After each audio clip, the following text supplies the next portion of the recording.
She walked into the Senate chamber that morning fully aware that Lindsey Graham would confront her aggressively. But what she said in her final 30 seconds stunned every senator in the room and created a historic moment that political commentators will reference for years. Before diving into the details, make sure to hit the subscribe button, because this story highlights essential lessons about power, principle, and what happens when someone refuses to back down even when the entire establishment seems aligned against them. The invitation itself was unusual. House members rarely testify before Senate committees unless formally requested through standard channels, often with significant notice. This situation was different. The Senate Judiciary Committee, chaired by Senator Lindsey Graham, had effectively summoned Representative Jasmine Crockett to appear and answer questions regarding her conduct during recent House oversight hearings. The move was unprecedented in modern congressional history. Graham framed it as necessary oversight, claiming that Crockett's aggressive questioning had crossed constitutional boundaries and violated the rights of witnesses. He argued that her approach represented a dangerous escalation in partisan conflict and that the Senate had a duty to intervene before such behavior became normalized across Congress. Legal experts immediately questioned the legitimacy of the move. The House and Senate are co-equal legislative bodies, and one chamber rarely compels members of the other to appear. The action appeared designed more for spectacle than substance, an opportunity for Graham to publicly reprimand a rising Democratic star while appealing to his base. Crockett's team debated how to respond. Some advisors recommended declining the invitation, arguing that Graham lacked true authority to compel her attendance and that participating would legitimize a political stunt. Others worried that refusal might be spun as cowardice or an admission of wrongdoing. After consulting House leadership and weighing her options, Crockett chose to appear. She would not allow Graham to suggest she had something to hide, and she felt confident she could handle whatever he presented. The hearing was scheduled for a Tuesday morning in the historic Senate Judiciary Committee chamber. The room was grand, with high ceilings, dark wood paneling, and rows of seats that had witnessed countless critical moments in American political history. By 9 a.m., every seat was taken. Journalists filled the press gallery, and camera crews from all major networks positioned themselves for the best angles. This was not going to be a routine hearing, and everyone knew it. Graham entered through the main doors, flanked by Republican committee members. He wore a dark suit with an American flag pin and carried an expression of seriousness and preparation. Weeks of media appearances had set the stage, emphasizing congressional decorum and portraying Crockett as emblematic of a disruptive new generation of lawmakers. He settled into the chairman's seat, organized his papers, and surveyed the room. Confident he controlled the narrative, Crockett arrived minutes later through a side door, accompanied only by her chief counsel and a single advisor, keeping her team deliberately small. She wore a navy blue suit, professional, understated, and her calm, focused expression revealed nothing about her thoughts or strategy. She took her seat at the witness table, a lone figure facing the semicircle of senators above, a visual representation of accountability. Graham called the hearing to order with 3 sharp strikes of his gavel. His opening remarks lasted nearly 15 minutes. He spoke solemnly about the decline of congressional norms, the importance of tradition, and the dignity owed to those appearing before Congress. He referenced the Founding Fathers, cited past senators from both parties, and painted Congress as a deliberative body under threat from confrontation-driven politicians. Turning directly to Crockett, his tone shifted. He cited specific examples from her recent hearings, showing video clips of her questioning witnesses. He framed her style as aggressive and disrespectful, designed to create viral moments rather than uncover truth. Graham suggested her approach violated witnesses' rights and amounted to harassment that the Senate could not ignore. When Graham finally opened the floor for Crockett, she did not respond immediately. She took a slow breath, glanced at her notes, and then met his gaze. "Senator Graham," she began, her voice steady and clear, "I appreciate the history lesson about congressional norms and respecting institutional traditions. I do, but before discussing my conduct in House hearings, we need context. You've accused me of aggressive questioning and disrespect toward witnesses. Can you point to a specific constitutional provision or House rule I violated? Graham leaned back slightly. This is not about technical rules, Representative, he said. It's about the spirit of congressional proceedings and the dignity we owe to those appearing before us. Crockett nodded slowly. So just to clarify, she said, you cannot point to any specific rule I have broken. Graham's jaw tightened as he absorbed her words. You are missing the point, he said. The point, Crockett replied calmly, is that you've called me here to answer for actions that violated no rule, no statute, and no constitutional provision. You simply don't like my style. With respect, Senator, personal preferences about my questioning techniques are not a valid reason for a Senate hearing. A ripple of murmurs ran through the gallery. Graham raised his hand to demand silence. Representative, your dismissive tone is exactly what concerns many of us. You show no regard for process, no respect for those you question. Crockett kept her expression neutral. Senator, she replied, the witnesses I question are not victims. They are officials who have been credibly accused of misconduct or who manage agencies impacting millions of Americans. My responsibility is not to make them comfortable, it is to get answers. Graham seized on her statement. And you think the ends justify the means? That as long as you pursue what you consider justice, you can treat people however you like? Crockett leaned forward slightly.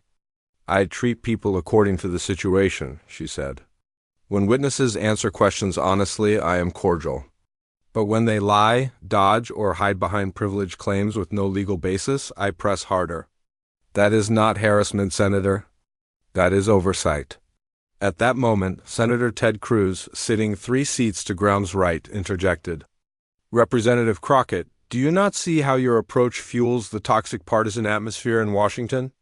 Do you not bear responsibility for Congress's dysfunction? Crockett turned to him directly. Senator, with respect, Congress's inability to function is not caused by my questioning. It is caused by one party treating compromise as weakness and obstruction as strategy. I have served less than 3 years, yet these dysfunctions have been decades in the making. Blaming me is convenient but inaccurate. Cruz's face tightened. You are skilled at deflection, perhaps. That is what passes for effectiveness in the House these days. Crockett did not react to the bait. Senator, you may criticize my approach, she said firmly, but you have offered no substantive argument against it. You have merely expressed that you dislike it. Unless you can demonstrate actual harm or rule violations, this hearing is political theater. Graham regained control. Representative, multiple witnesses have complained about your treatment of them. They claim to have felt intimidated, bullied, and harassed. Does that concern you? Crockett's expression hardened slightly. Senator, can you name these witnesses? Graham shuffled papers nervously. There have been multiple complaints. Name them, Crockett pressed. I have a list right here, Graham began. One is a former official who lied under oath about destroying documents and was later referred for criminal prosecution. Another is a cabinet secretary who oversaw an agency that mismanaged $400 million in federal funds. A third is a contractor who received no-bid contracts worth tens of millions despite clear conflicts of interest. These are the people claiming harassment from my questions. Frankly, Senator, if individuals who lie to Congress feel uncomfortable under questioning, I consider that a positive outcome. Whispers and muted reactions spread through the gallery. Graham called for order, but his composure was visibly shaken. You are being glib about serious concerns, he said. I am being accurate about the facts, Crockett countered. You frame this hearing as though I am targeting innocent public servants. In reality, I question officials engaged in documented misconduct. If that makes them uncomfortable, perhaps they should reconsider their behavior rather than complain about mine. Senator Josh Hawley entered the exchange. Representative, even if these individuals committed misconduct, they still have rights. They deserve basic human dignity. Crockett turned to him calmly. Senator Hawley, I agree. But when have I violated their dignity? Did I call them names, make personal attacks, or merely ask difficult, documented questions? There is a clear distinction between aggressive oversight and abuse, and you are conflating the two. Hawley pressed further. There is a way to ask tough questions without being adversarial. Crockett's response was immediate. Yes, there is a way to ask questions without lying. Yet somehow we focus on the tone of the questioner, not the person refusing to answer honestly. That double standard is the problem. Oversight committees are held to higher standards of decorum than the officials they are meant to oversee. Graham tried to regain control of the room. Representative Crockett, this committee is trying to set guardrails for congressional conduct. We want to prevent future hearings from turning into circuses. Crockett met his gaze steadily. Senator, if you truly want guardrails, she replied, perhaps you should start by requiring witnesses to answer questions directly. Perhaps you should impose consequences for officials who lie under oath. Perhaps you should address executive privilege claims being used to avoid accountability. Instead, you are focused on how aggressively I ask questions. That makes it clear this isn't about guardrails, it's about shielding people from responsibility. The exchange continued for over an hour. Various senators took turns questioning Crockett's methods, her motives, and her impact on congressional effectiveness. She responded to each question directly, refusing to admit that her approach was improper and refusing to apologize for making powerful people uncomfortable. She cited House rules, legal precedent, and constitutional provisions, noting that many of the techniques Graham criticized had been used by Republican representatives in previous Congresses without Senate rebuke. She highlighted the obvious partisan nature of the hearing itself.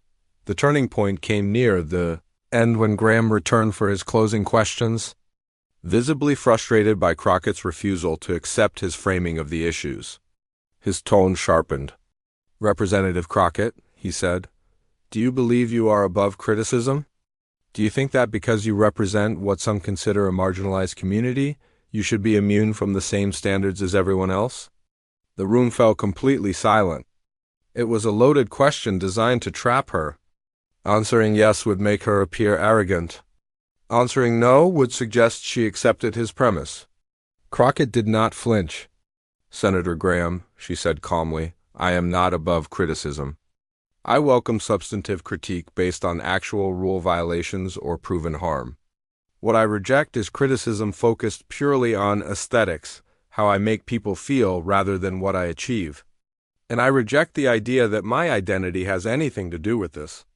The witnesses I question are not all white. The issues I investigate are not all about race.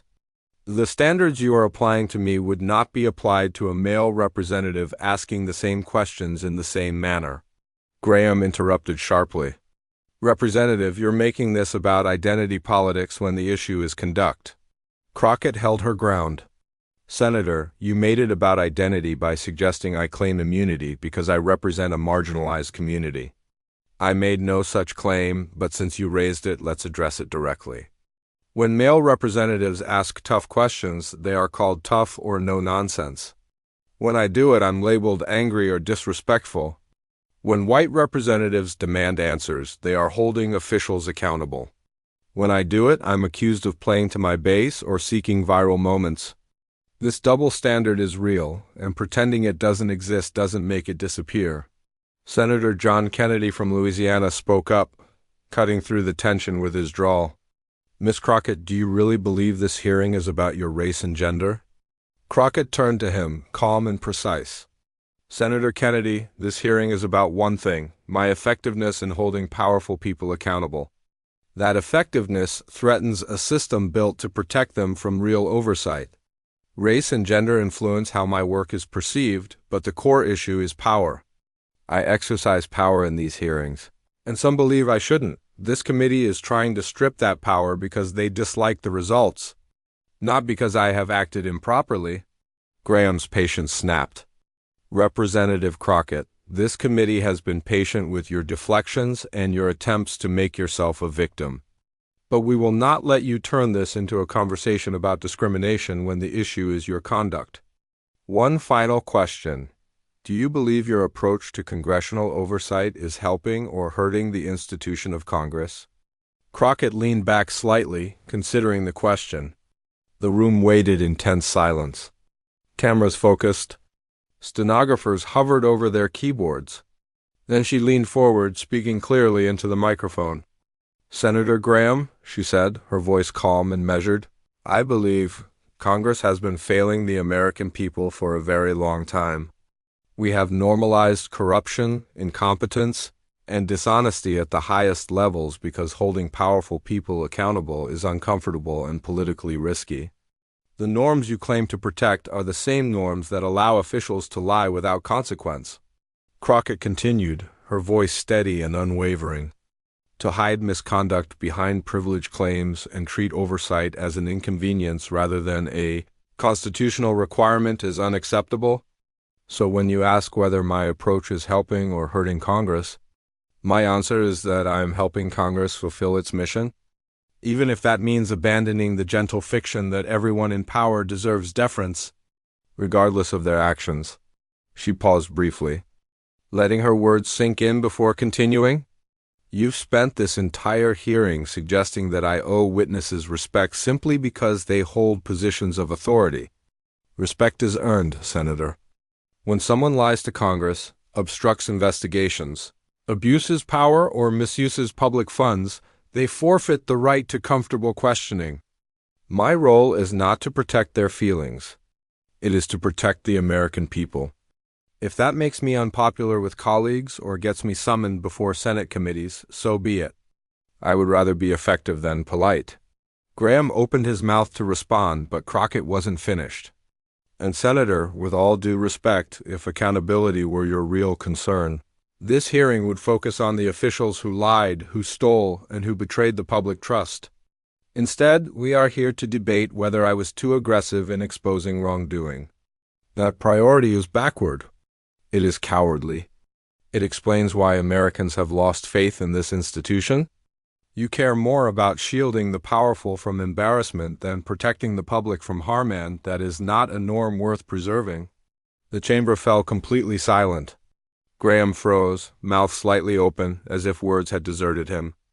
Other senators stared, some in shock, others with grudging admiration. In the press gallery, reporters typed rapidly, and camera operators zoomed in on reactions from every angle. Finally, Graham spoke. "Representative Crockett, this committee will take your testimony into consideration as we deliberate on potential reforms to congressional procedures. You are dismissed." Crockett gathered her papers slowly, deliberately, nodded to the committee, and walked out with the same calm composure she had entered with, but everything had changed. The video of a final statement went online before she even left the building. Within an hour, it had been viewed millions of times. Major news networks broke into programming to show the clip. Political analysts rushed to provide commentary. Social media exploded with reactions, celebration, outrage, but undeniable recognition of her power and clarity. Conservative commentators criticized her for supposedly disrespecting the Senate and undermining institutional norms, claiming she prioritized headlines over responsible governance. But their critiques fell flat. Crockett had been direct and blunt, yet every word was substantive. She hadn't insulted anyone or made personal attacks. She simply refused to accept false premises. Liberal outlets hailed the moment as a generational showdown, a rising star standing firm against establishment figures clinging to outdated notions of power. Progressive groups raised hundreds of thousands of dollars in her name within 24 hours. Activists shared the clip with captions like, "This is what accountability looks like." Even observers outside partisan lines took note. Legal scholars confirmed she was technically correct. Congressional rules did not prohibit rigorous questioning. Witnesses were not entitled to comfortable hearings, and oversight committees were explicitly empowered to hold officials accountable. Former prosecutors argued her approach was restrained compared to courtroom questioning, noting that if this were a trial, nobody would bat an eye. Aggressive questioning in Congress only seems unusual because we've normalized soft questions and accepted non-answers. Some Republicans admitted privately that Graham had miscalculated. The hearing, meant to put Crockett on the defensive, had backfired. Instead, she highlighted that the real issue was protecting powerful wrongdoers rather than ensuring government accountability. One Republican strategist told reporters off the record, "You cannot attack someone for being too effective at their job. It only makes you look afraid of effectiveness." In the days that followed, the political implications became clear. Crockett's profile had exploded nationally. She was now a recognized figure well beyond her district, a rising star whose name and influence had reached the highest levels of public attention.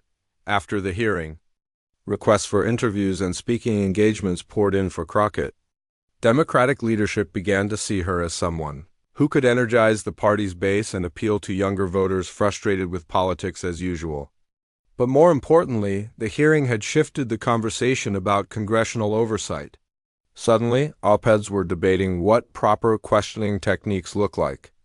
Legal experts were analyzing the balance between respecting witnesses and ensuring accountability. And political science professors were using the hearing as a case study in power and institutional dynamics. Senator Graham largely went quiet. His office released a brief statement saying the committee would continue exploring reforms to congressional procedures, but no specific proposals ever appeared. Behind the scenes, several reports suggested Republican leadership had advised him to drop the matter.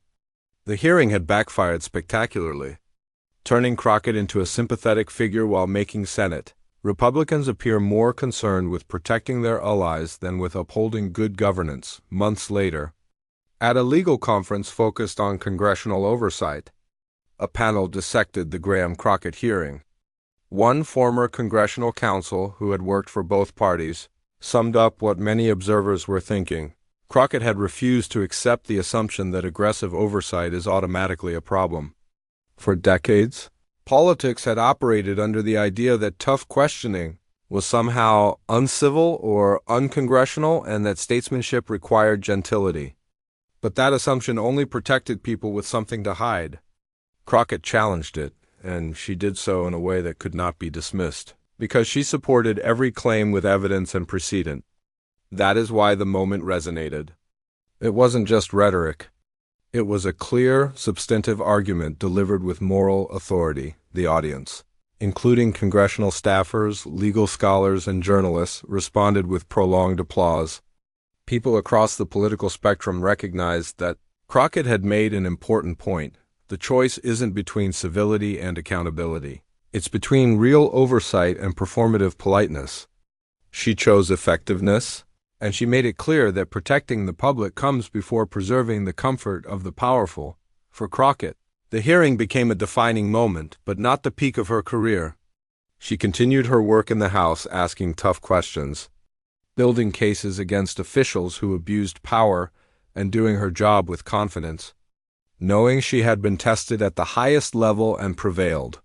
Graham had intended to make her an example, but she turned the tables, showing what happens when someone uses power to hold others accountable rather than protect it. Years later, historians looking back at this period highlighted the Senate hearing as a turning point. It symbolized a generational shift in oversight. The old model polite questions and tolerated evasions was giving way to direct, demanding, and effective scrutiny. Crockett didn't create the shift, but she accelerated it. She showed it's possible to be principled and assertive at the same time, to demand accountability without resorting to abuse, and to recognize that those who complain the loudest are often the ones with the most to hide. Her closing line became iconic. "You are more concerned with protecting the powerful from embarrassment than with protecting the public from harm." And that is not a norm worth preserving. The quote spread across congressional offices, activist groups, and academic papers. It resonated because it was true and named something everyone had sensed, but few had articulated so clearly. In the end, Lindsey Graham's attempt to discredit Crockett had the opposite effect. She walked into the Senate chamber as a controversial House member and left as a symbol of a new kind of politics, one that prioritizes accountability over comfort, results over reputation, and truth over protecting the powerful. If this story showed you something about courage, standing up to power, and the importance of choosing substance over style, make sure to like this video and subscribe to our channel.